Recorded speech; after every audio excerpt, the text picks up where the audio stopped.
وجدة البعيدة، وجدة القريبة.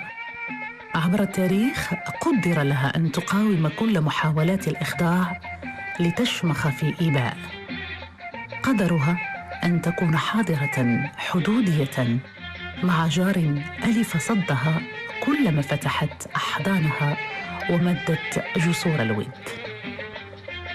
تقع وجدة في أقصى شمال شرق المغرب، واقترن تأسيسها بزير بن عطية المغراوي الزناتي. لكن روايات الحسن الوزان ومرمول كربخال وأبي القاسم الزياني تؤكد أنها مدينة وسيطية بناها أمراء بني يفرن الأمازيغيون قبل الإسلام.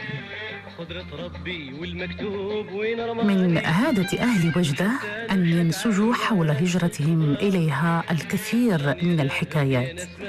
أما المواطن الأصلية للساكنة فهي تلمسان، تفيلالت أو فيكيغ، بن يزنسن، بن مطهر، وفاس وغيرها.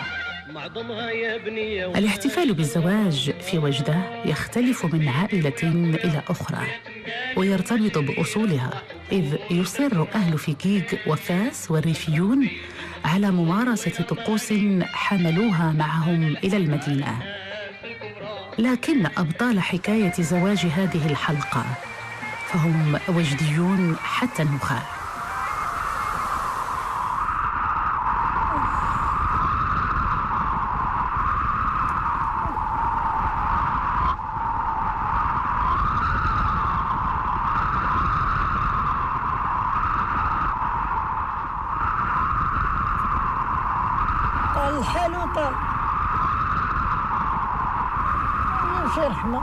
هنا إذاعة وجدة المملكة المغربية، واللحظة نقف سيدتي وسادتي مع يحيى القرري في وجدة. وكما هو الشأن في المجتمعات التقليدية المحافظة، ظل الزواج الداخلي إلى عهد قريب يشكل ركناً أساسياً عند الرغبة في الزواج. لم يكن ممكناً الزواج خارج العائلة إلا عند الاستحالة، لتبدأ رحلة البحث عن زوجة والابن بين الجيران والمعارف والأحياء القريبة ثم الأحياء البعيدة. عندما يستقر الرأي على العائلة التي سيتم التصاهر معها، يتشكل وفد نسائي مصغر تترأس أم الخطيب، وغالباً ما ترافقها بعض الخالات والعمات، يحملن معهن هدايا بسيطة: سكر، حناء، فول سوداني يسمى محلياً قوقو، وصورة للعريس.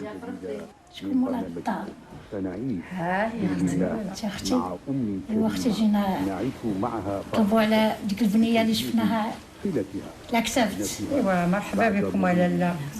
تقوم هؤلاء النسوة بزيارة دون سابق إعلام لبيت أسرة الفتاة قصد مفاجأتها وهي على طبيعتها، وتوظفن كل حواسهن وحيلهن للتأكد من مهارة الأم وبناتها وحسن تدبيرهن لشؤون البيت والمطبخ والمشغولات اليدوية من نسيج وتطريز. إذ يفضل أهل الخطيب أن تكون عروس ابنهم حاذقة ماهرة مؤهلة لتسيير أمور الأسرة. أما عائلة العروس فتشترط في الرجل القوامة وحس المسؤولية. أما القواسم المشتركة التي يجب أن تتوفر في العائلتين فهي الأصل الطيب والأخلاق الحسنة والكرم والتكافؤ. وتتمثل في مجموعة من البشائر. أقول لكم إلى اللقاء، وأشكر الإخوة الذين رافقوني خلال. جرت العادة عند استقبال الخاطبات أن يقدم الشاي مرفقاً ببعض الحلويات والفطائر والعسل والسمن والكسكس المغربي المحلى السفة. بعد تقديم الأكل تسلم الفتاة المعنية بأمر الزواج على الضيفات اللواتي لا تفوتهن فرصة التأكد من جمالها وامتلاء قوامها، فتلك شروط في غاية الأهمية. على الخير تكوني مناسبنا بنيتي حتى حنايا ان شاء الله ان شاء الله ورجال من يجيو يتفاهموا علينا.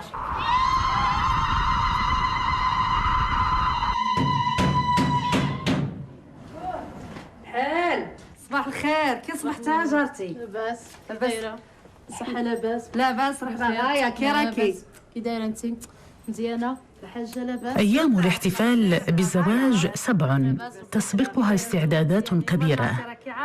تطلى الجدران ويجدد أثاث منزلي المحتفلين وتقتنى مستلزمات الاحتفالات، وتجتمع نساء العائلة لتحديد عدد الوجبات وعدد المدعوين، وتكلف قريبتان بمهمة دعوتهم. كل الوجديين يعرفون أنهم إذا طرقت بابهم امرأتان تضعان الحناء في يديهما فهم مدعوون لحفل زواج، وجرت العادة أن يقدم لهما الحليب. راكي جارتنا وحبيبتنا واختنا لا وانتي مولاك الخير الحبيبه بصحتكم تستاهلوا كل خير. على المضيفتين أن تعرف نوع العلاقة التي تربط الأسرة بالمدعوين، لأن ذلك يؤهلهما لمعرفة ما إذا كانت الدعوة مفتوحة طيلة أيام الاحتفالات، وهذا شرف لا يحظى به إلا المقربون، أم أن الدعوة تخص الاحتفالات الكبرى، ليلة الحناء وليلة الزفاف. مولاة الدراع نوافي، مولاة الدراع الله يكمل بالخير ان شاء الله بنيتك ان شاء الله. وزيدوا تدخلوا شربوا تا كاس تاعي. لا انت مولاة زيدوا فيك الخير، انت مولاة ربي. الخير، راحنا عاد مشطونين وحنا غير جري راكي عارفه. ربي معاكم ويعاون ربي يخليك، بارك الله فيك، ربي يخليك. اللهم صل عليك يا رسول الله. أجاه النبي مولاي محمد. تعتبر الوجديات أيام الاستعدادات أجمل أيام الاحتفالات، وتقصدن بذلك أيام إعداد الحلويات. إنها لحظات رائعة بكل المقاييس، يمتزج فيها العديد من الأحاسيس الجميلة والنبيلة. هي لحظات تتقاسم فيها هؤلاء النسوة مشاعر الفرحة بأعظم حدث في حياة هذه الأسرة. تشاركن الأم سعادتها بأجمل لحظات عمرها. هن هنا أيضاً لمساعدة الأسرة المحتفلة على تحمل مشاق الاستعدادات، مجسدات أسمى قيم التضامن.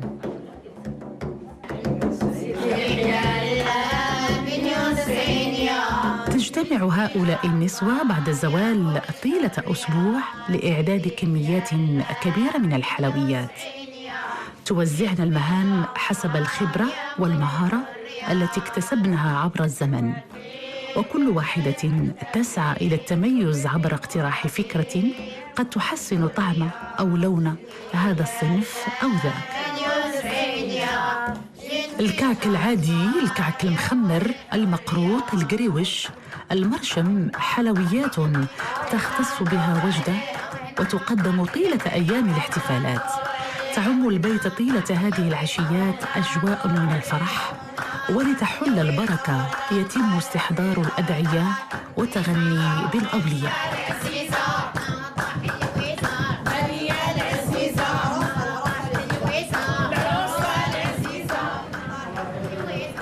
في وجدة وحدها يقوم عازف الزمر، ويسميا محليا العرفة، بالطواف يوميا بأزقة المدينة باحثين عن منازل تقام بها احتفالات. خلال رحلة البحث يستعين عازف الزمر بخدمات الأطفال أو يلمحون أعلاما بيضا تثبت بمداخل بيوت المحتفلين.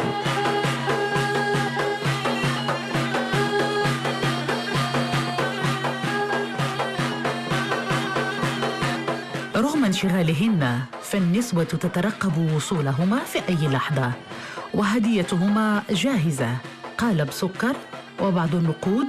تخرج بعض الحاضرات بصحبة الأم للقائهما، وفي هذه اللحظة بالذات تعلن رسمياً بداية الاحتفالات.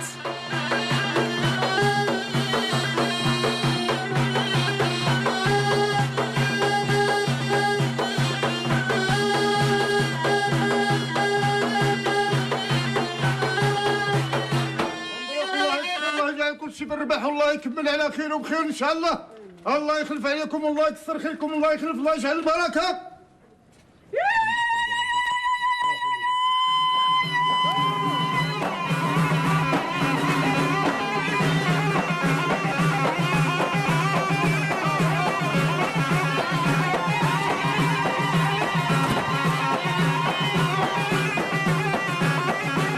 في اليوم الموالي يقام حفل تقديم أول دفعة من الهدايا التي تحملها عائلة العريس لعائلة العروس، تسمى محلياً الدفوع.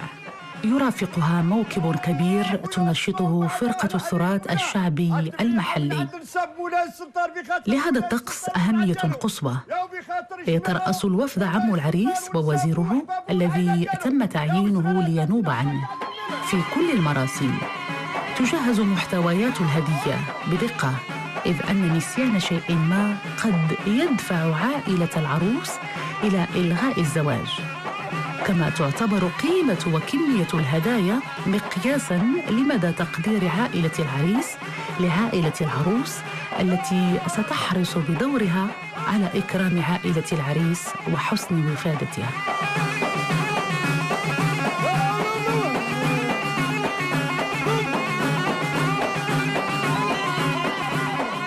ظاهرة أخرى تتميز بها الاحتفالات في وجدة هي التبرح فخاطر، وهي كلمة لها وقع كبير عند الوجديين، وهي تعني أقدم هذه الهدية إجلالاً وإكباراً وتقديراً لفلان. بخاطر جماعة واحد مولاي السلطان ونسابو وحبابو والعائلة ديالو، بخاطر وليدات وجدة وهل العرس ديالهم.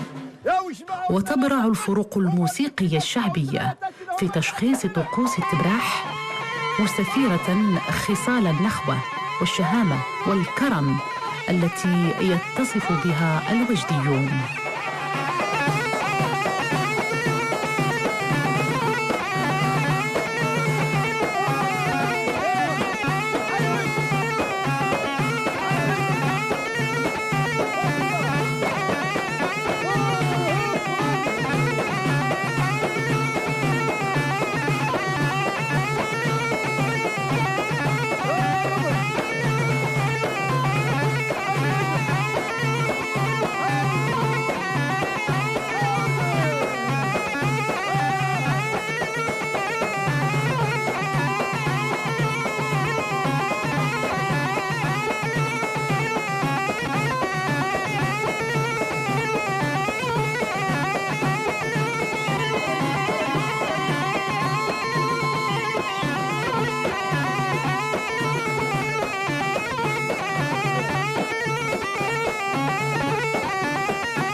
الزجبغال المعبر الحدودي هو مكان موعد تضربه العائلة مع الجدة والأقارب الذين يسكنون بالجزائر كلما اشتد بهم الحنين، فهم يسكنون على بعد 10 أميال، لكنهم لا يستطيعون تجاوز حدود أغلقتها السياسة.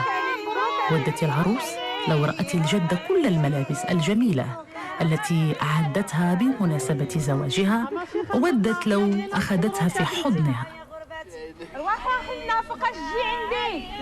لحظة الفراق أشد مرارة من لحظة اللقاء. وبد كنت في الدار ورجعت نحاس وتوب اللي بالسوق عراني.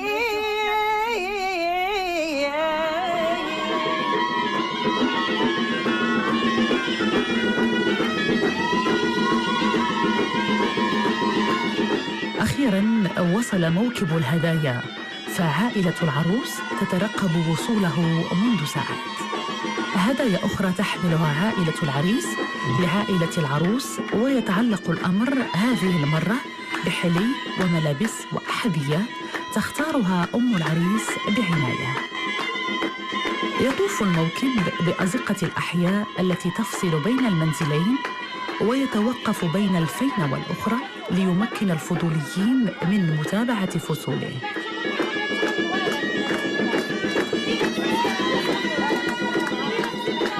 اعتبار الزواج سنة نبوية تأخذ أشكالاً وتمظهرات مختلفة في كل مناطق المغرب، لكنها تكتسي أهمية قصوى في المجتمع الوجدي، إذ تصر العائلات على أن لا تتم مرحلة من مراحل الاحتفالات دون أن يعرف بها القاصي والداني، وتلعب الفرق الموسيقية دوراً محورياً في هذه العملية.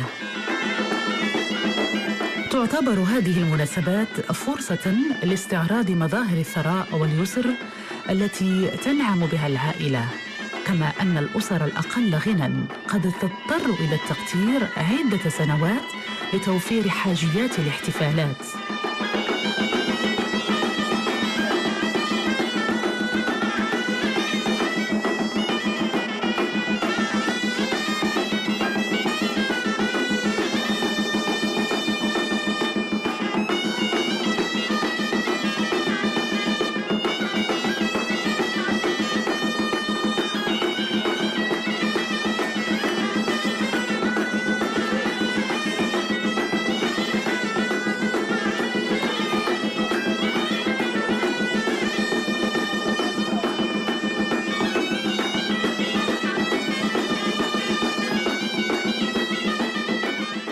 مكونات هذه الهدايا الحناء التي ستضعها العروس هذا المساء خلال طقس كبير تدعى له كل نساء العائلة. قبل ذلك يحتفى بأهل العريس وتقدم لهم أشهى الأطباق، يمنع الاختلاط وتقام مجالس للنساء وأخرى للرجال.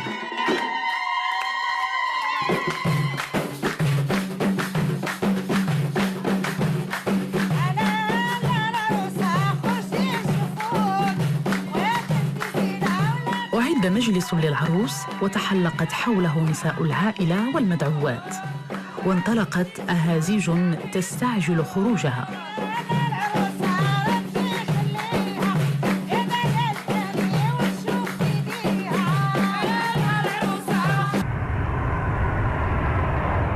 على نساء العائلة أن يثبتن أنها جميلة فعلاً، ولن تخرج حتى يتممن زينتها وتكون في أبهى صورة.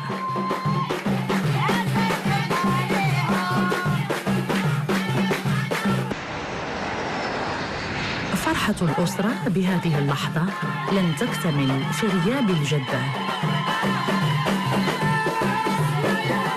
وأخيراً تتجلى العروس تمشي الهوينة غير مستعجلة كأنها تنتظر أحداً. تحف بها صديقاتها وأخواتها فخورات بتقديم أجمل عروس للحاضرات. مقدمها يضيف سحراً لا متناهياً على المكان. في مثل هذه اللحظات الاستثنائية تخشى النساء أن يقع مكروه، فتستنجدن بالدعوات واستحضار بركة ولي وجده سيدي يحيى. يفتح باب الطائرة وتبدو الجدة في غاية سعادتها، لم تعد تحس بألم ركبتيها. تعبر أرضية المطار وهي تستنشق هواء وحدها تدرك طعمه. تجلس العروس وتجلس إلى جانبها صبايا توجن أميرات الحفل. تعلو أصوات النساء لتغني بلحظة هي من أجمل لحظات العمر.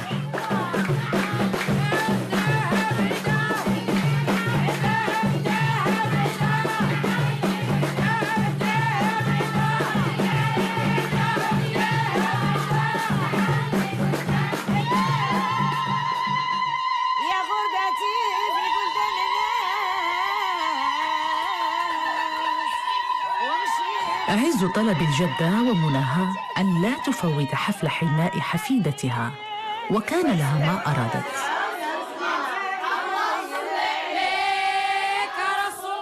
وصلت في الوقت المناسب، لحظة مؤثرة بكل المقاييس. حلم الجدة يتحقق، فقد كانت ككل الجدات كلما أخذت حفيدتها في حضنها تدعو الله أن يبقيها على قيد الحياة لتحضر عرسها، واكتملت الفرحة، وزاد حماس الحاضرات، وارتفع الإيقاع لدعوة الجمع إلى الاحتفاء بمقدم الجدة.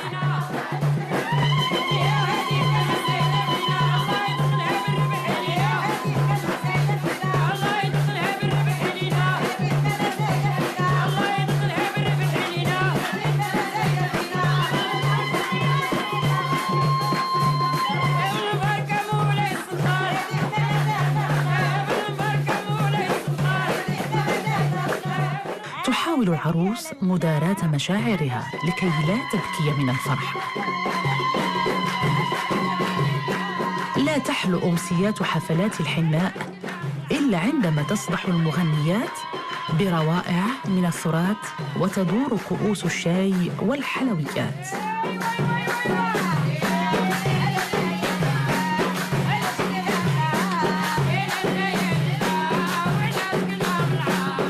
تشكل الحناء محور المراسيم الاحتفائية بالعروس والعريس على حد سواء في كل مناطق المغرب، لسيادة نسق من معتقدات تكسبها قدرات سحرية جالبة للخير والمحبة.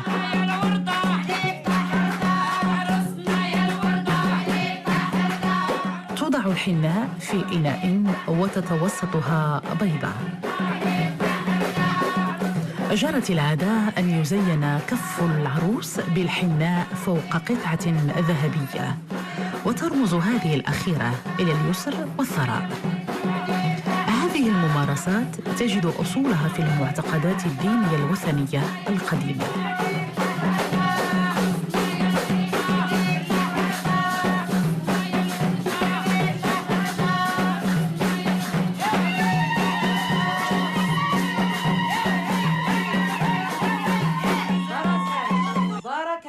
هذه بضمة نتاع الذهب من عند باين العروسة، هانتوما النساء الحاضرين.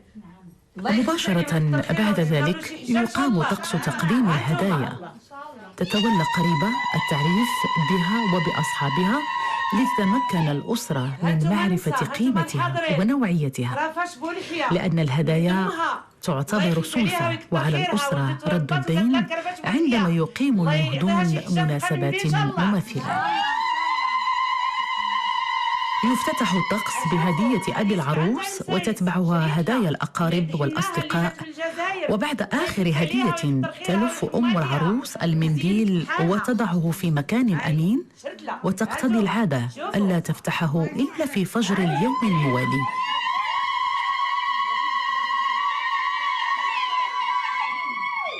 بركات سلسلة نتاع الذهب بالمسكية ديالتها من عند أختها، الله يخلف عليها ويكثر خيرها ويخلي لها وليداتها والله يحفظهم لها. آمين. بركات هذه خاتم من عند عمتها اخت باها، الله يخلف عليها ويكثر خيرها. ها انتوما الله يعطيها حجان مقام النبي.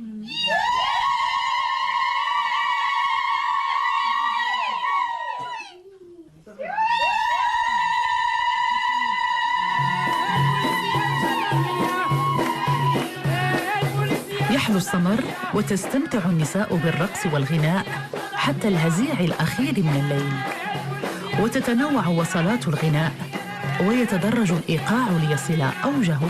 عندها تقوم الحاضرات بتأدية رقصة الصف، وكما يدل على ذلك اسمها، تنتظم النساء في صفين متقابلين وهاتي فرجة.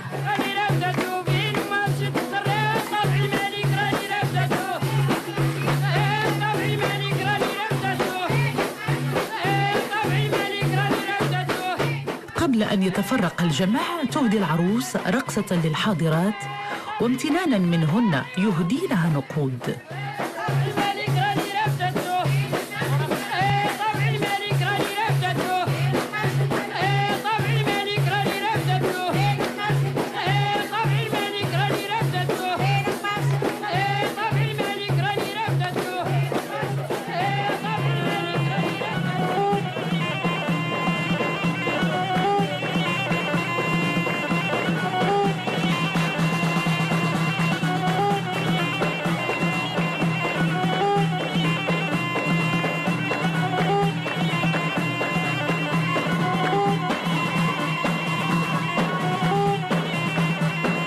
مولاي السلطان بعد طول انتظار حف به أصدقاؤه الذين عينوا وزراء مهمتهم مرافقته إلى أن يسلموه لعروسه.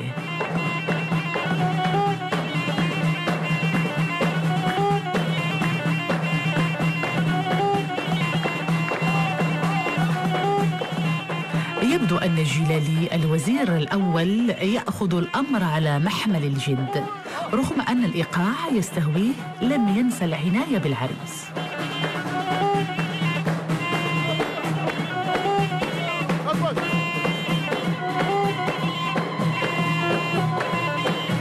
حفل حناء العريس حدث بالغ الأهمية ولحظة حاسمة في حياته.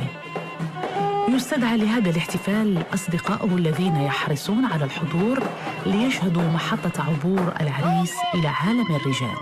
أجدها ويستاهلوا في خاطر ولد أحباب العروس أحباب مولاي السلطان، وفي خاطر أصحاب مولاي السلطان اللي جاوا فرحوا معاه. ربوات المنطقة الشرقية وليدات ولدات. تنشط أعراس وجدة فرق الموسيقى الشعبية التي لها تأثير سحري على أبنائها الذين يسلمون أرواحهم وأجسادهم لسلطة إيقاعاتها. ربوات هذه المسارة كبير وصغير ولا فيهم تاني يا وفي خاطر الصغيرات تاتينا قاد المال. لا تتسابق الفتيات الصغيرات لتحظين بشرف وضع الحناء في أكف العريس فقط، بل لأنهن يعلمن مسبقاً أنهن سيحظين بهدية نقدية.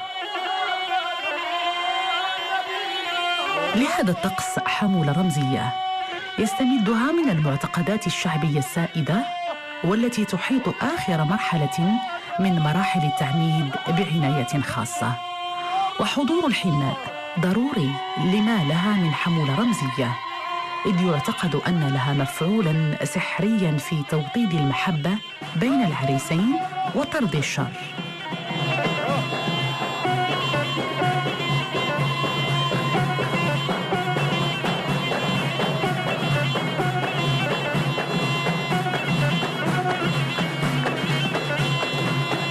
النمط الغنائي الذي تزخر به وجدة يتميز في شكله بالاختلاف، إذ لا يوجد هذا النوع إلا في المنطقة الشرقية الشمالية، ويتسم في جواره بالتنوع سواء على مستوى الأشعار والموضوعات المتناولة أو على مستوى طريقة الأداء، ويتخذ شكلين فرجويين: الأول القصيدة البدوية، والثاني الرقصات الفولكلورية وهي رقصات رجالية.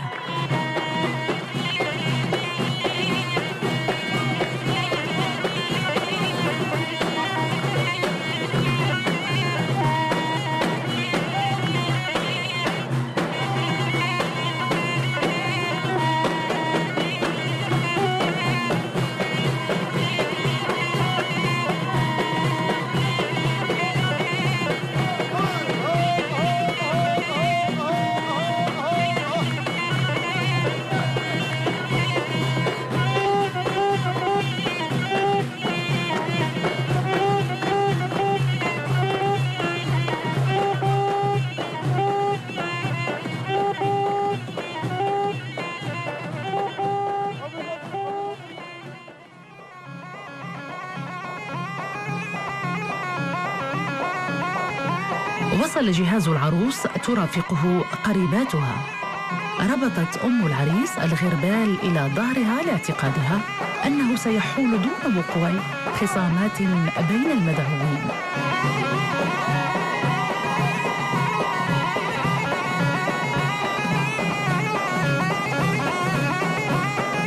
يكاد لا يمر طقس دون محاولة إثارة الانتباه. الجهاز أيضاً تزفه الفرقة الموسيقية التي تظل رهن إشارة عائلتي المتزوجين في كل وقت وحين طيلة أيام الاحتفالات.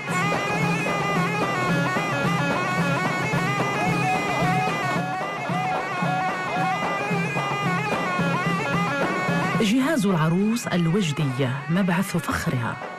تشرع الأسر بمجرد ما ترزقن بفتيات في إعداد شوارهن ويتكون من الأغطية المسماة محلياً البرابح والتطلامط والأفرشة والمطرزات وعشرات الأزياء التقليدية، البلايز الوجدية المزينة بالعقيق والخيوط الذهبية وهدايا لعائلة العريس.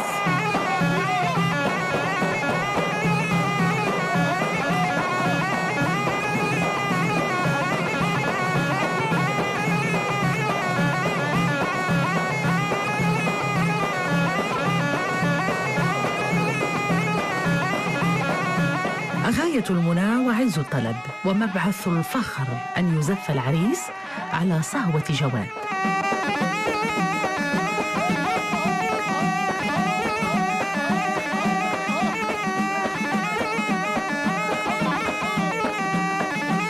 الليلة ليلة الزفاف إنها واحدة من أجمل ليالي العمر،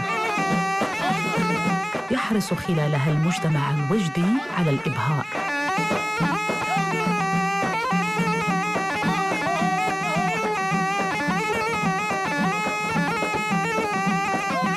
سعادة أم العريس لا توصف، سعادة مشوبة بالزهو بشرف الاحتفاء بالأمومة.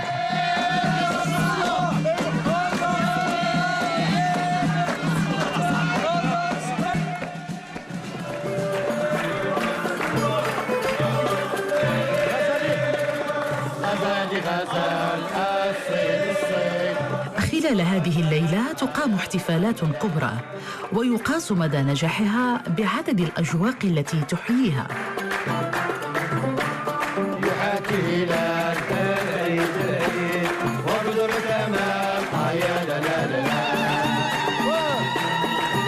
مباشرة بعد وصول العريس تهل العروس على إيقاع وصلة من الطرب الغرناطي الذي يعد مكوناً أساسياً من التراث المحلي الذي تزخر به المدينة وله هواته ومولعه.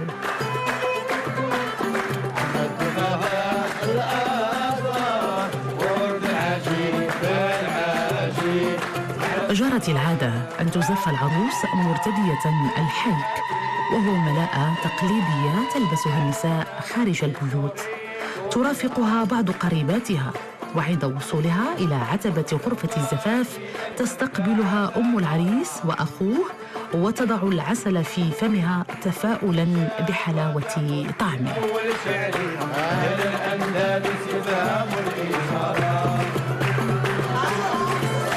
الطرب الغرناطي عريق بحاضرة الشرق، وهو طرب تجذرت أصوله بضفاف الرافدين وانتقل مع زرياب إلى الأندلس ثم إلى المغرب.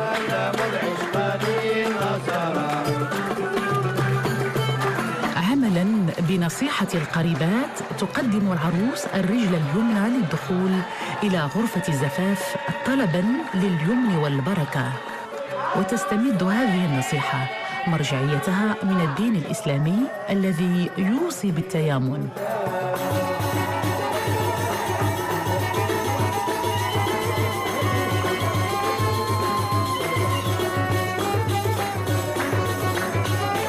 أبو العريس ورغم يقينه من أن ابنه لا يجرؤ على رفع بصره نحوه لشدة حيائه وبإلحاح من الوزير الأول يبارك هذه اللحظة.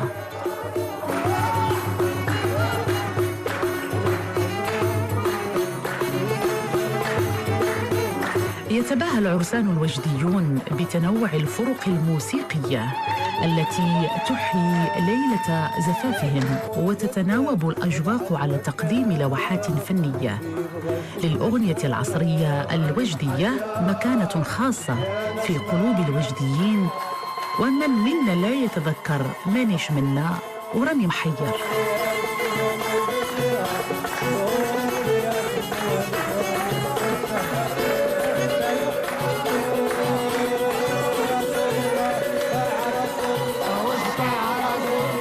ساعة الجد أزفت وعلى العريس الالتحاق بعروسه. قبل دخول العريس إلى غرفة الزفاف تركع أمه وعليه أن يتخطاها. يبدو أن هذا الطقس الغريب يرمز إلى أن الابن لن يستطيع المرور إلى عالم المتزوجين إلا برضا الأم.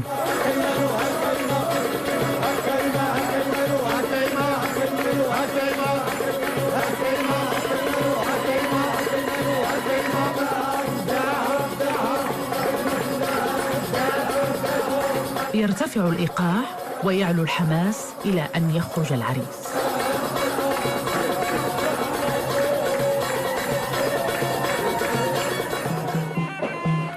للاحتفاء باللحظة يبدو أن لا شيء يقوم مقام التراث الشعبي الذي لن يتوقف حتى انبلاج النهار. تسحر هذه الرقصات الحربية أبناء المنطقة وتأخذ ألبابهم، يستحضرون عبرها بسالة وشجاعة أجدادهم ورائحة البارود الممتزجة بغبار الأرض، وتستمد سحرها من رقصة الأرجل والحركات السريعة التي تتبع الإيقاع، حيث تدفع الأجساد إلى الأمام مع هز الكتفين والصدر، كما أنها تبدأ بالصف وتنتهي بالدائرة.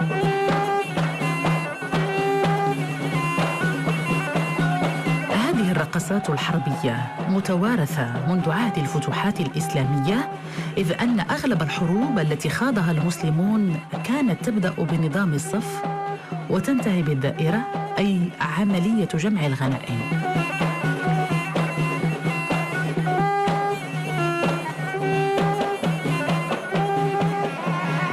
في الساعات الأولى من صباح اليوم الموالي يقام طقس صبوحي، إذ تحمل أم العروس العديد من المأكولات تسمى فطور العروسين، تتشكل من الحلويات وحساء الأرز والحليب ولحوم بيضاء وحمراء محمرة ومكسرات.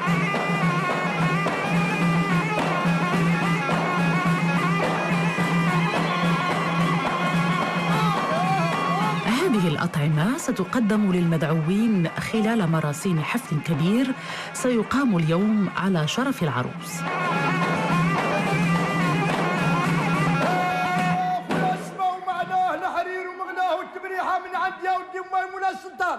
في خاطر مولاي السلطان ونسابو وحبابو العائله ديالو، وبخاطر يا ودي الجماعه. تكريما لأم العروس ووفدها تطلب أم العريس من فرقة الثراث الشعبية تقديم تحية إجلال وإكبار لعروس شرفت أهلها وأهل زوجها. أم العروس هي الآن تحت وقع مزيج من المشاعر والأحاسيس، مرارة فراق آخر العنقود، زهو بابنة مصون، فرح بتحقيق حلم كل الأمهات.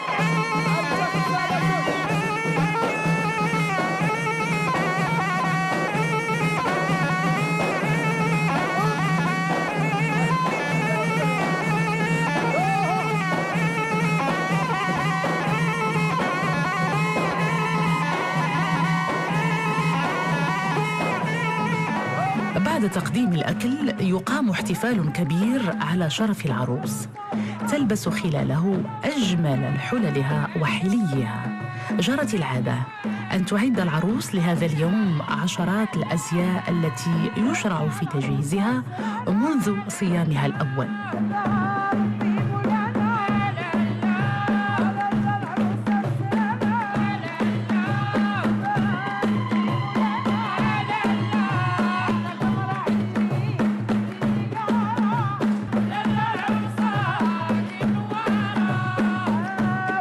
تنشط هذه الأمسية مجموعة من النساء تسمين الطبالات، وتفتتحن الطقس بأهازيج دينية لاستحضار البركة واليمن وطلب حماية العروس من كل أذى.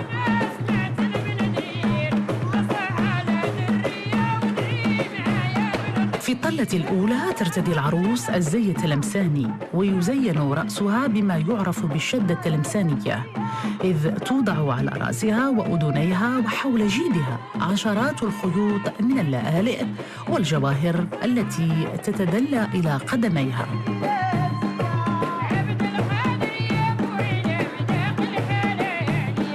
المدعوات أيضاً يحرصن على ارتداء فساتين جميلة تتشابه مع أزياء الغرب الجزائري، أشهرها الكراكو والزي الوهراني والزي القسطنطيني، كما اشتهرت نساء المنطقة بحبهن للحلي والمجوهرات، وتتحلين بالكثير من القطع بحثاً عن التميز أو حباً في إظهار مدى ثراء وغنى الأسر التي تنتمين إليها. وتضعن على جبينهن خيط الروح المرصع بالأحجار الكريمة، وكرفاش بلحية، وهو سلسلة ذهبية مفتولة تتوسطها نيبالية تتدلى منها أهداب ذهبية على شكل لحية. كما تحرص الوجديات على تزيين أذرعهن بالكثير من الأساور الذهبية تسمى محلياً المسايس، وتضع بعضهن الخلخال وهو إسورة خاصة بالقدم.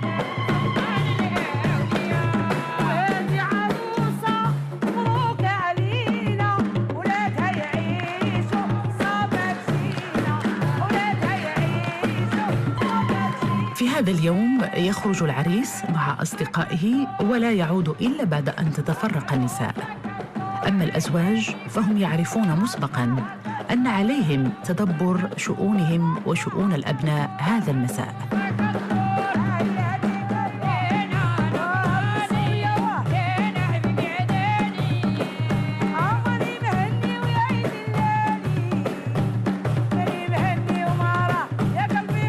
طقس التقييل عرض لأزياء العروس الوجدية، ففي كل طلة تحاول إبهار الحاضرين بأجمل وأرقى أنواع الثياب. والآن جاء دور الفستان القسطنطيني.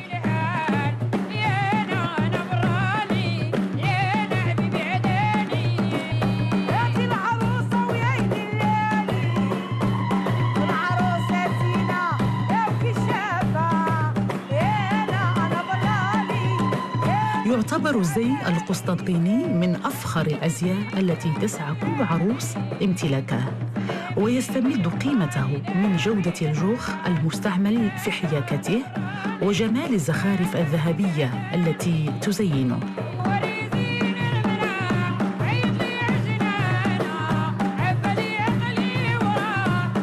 تشبه عادات وأزياء الاحتفال بالزواج بالشرق المغربي نظيرتها بالغرب الجزائري، فالحدود الثقافية لا تعترف بالحدود السياسية. كما يبدو أن تأثير الأندلس والحضارة العثمانية التي حكمت الجزائر 3 قرون تركت بصماتها في الموروث الثقافي الجزائري الذي انتقل إلى المغرب بحكم الجوار، ويظهر هذا التأثير بجلاء في الزي والحلي.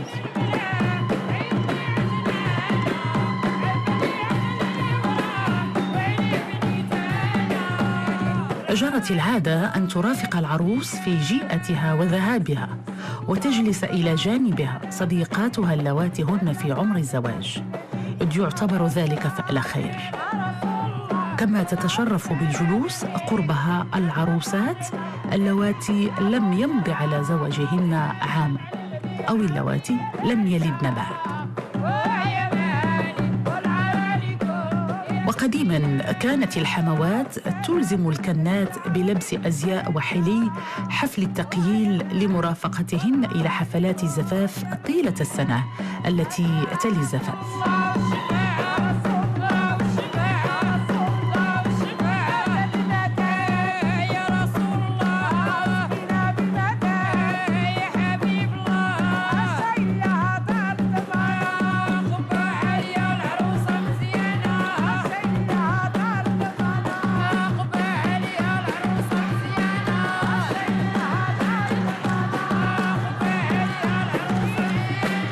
لباس تضعه العروس الكركو، وهو زي يتربع عرش أزياء المنطقة الشرقية، ويصل نفوذه إلى وهران وتلمسان. يتكون الكركو من قطعتين منفصلتين، الكنزة والسروال.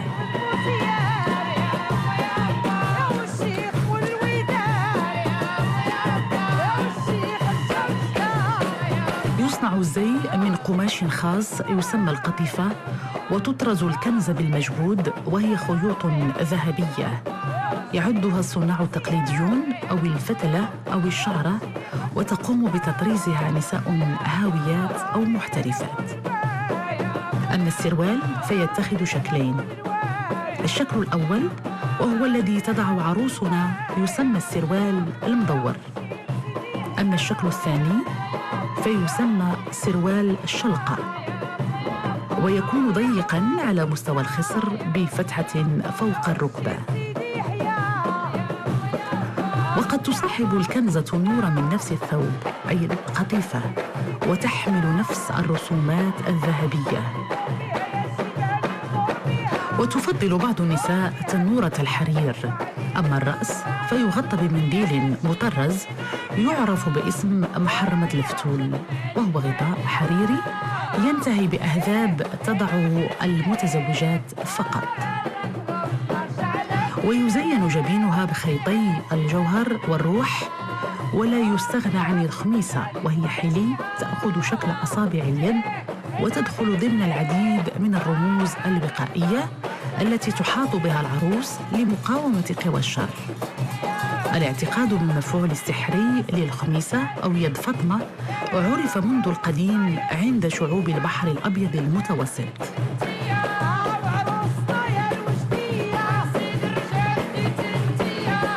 الجدة في غاية السعادة، وكأن لسان حالها يقول: الحمد لله الذي أحياني حتى شهدت هذا اليوم، ولا ضير إن تحملت مشاق السفر، فالحدث يستحق العناء.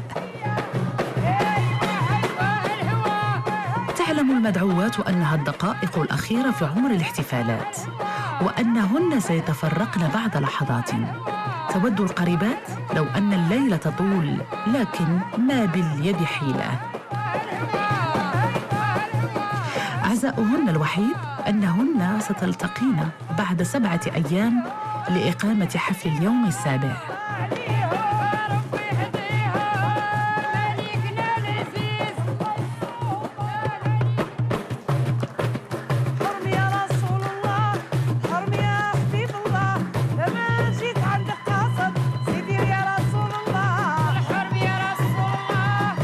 في اليوم السابع تلتقي نساء العائلتين لإقامة حفل الحزام. اليوم ستضع العروس حزامها الذي تخلت عنه يوم حفل الحناء لطلب الولد. وتؤكد العلاقة بين الحزام والخلف التعابير المتداولة، إذ يقال للمرأة التي لم يتيسر حملها: الله يحل حزامك. يحظر على العروس وضع الحزام خلال الفترة التي تربط بين حفل الحناء واليوم السابع خشية إصابتها بالعقم. ولأن الزواج قام منذ بدء الخليقة على أساس تجديد النسل وضمان الاستمرارية، فكل طقوس ومراسيم الاحتفال بالزواج تحفل برموز الخصب.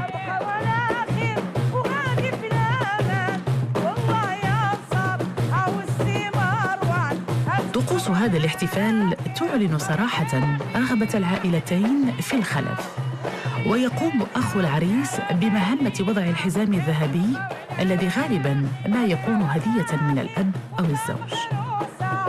تضع عرائس الأسر المتوسطة الدخل أحزمة فضية أو مطرزة بخيوط الحرير أو الذهب.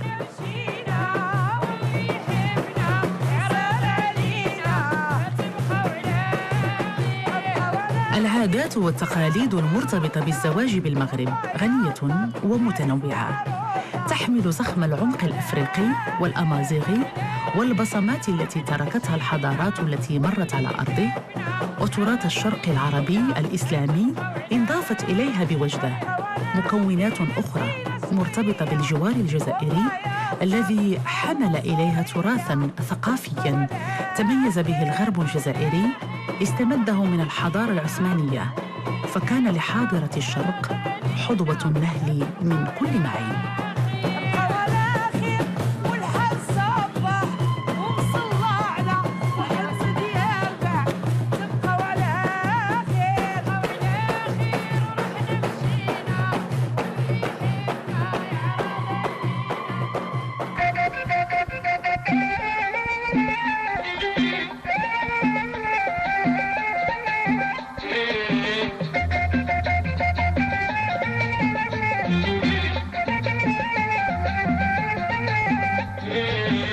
يا بن سيدي ويا خويا ويا تمقاني وماشي غير ارواح وقول درت مرا قدرة ربي والمكتوب وين رماني وحتى نلحق عارم ناس الخبرة راني راهب يا ناس ما جفا وعياني وندروس عظمي في ليلة الكبرى ودخلنا في بحر عميق فيه معاني معظمها يا بنية واش دا الغمرة يا بن سيدي ويا خويا ويا تنقاني وماشي غير ارواح وقول درت مرا قدرة ربي والمكتوب وين رماني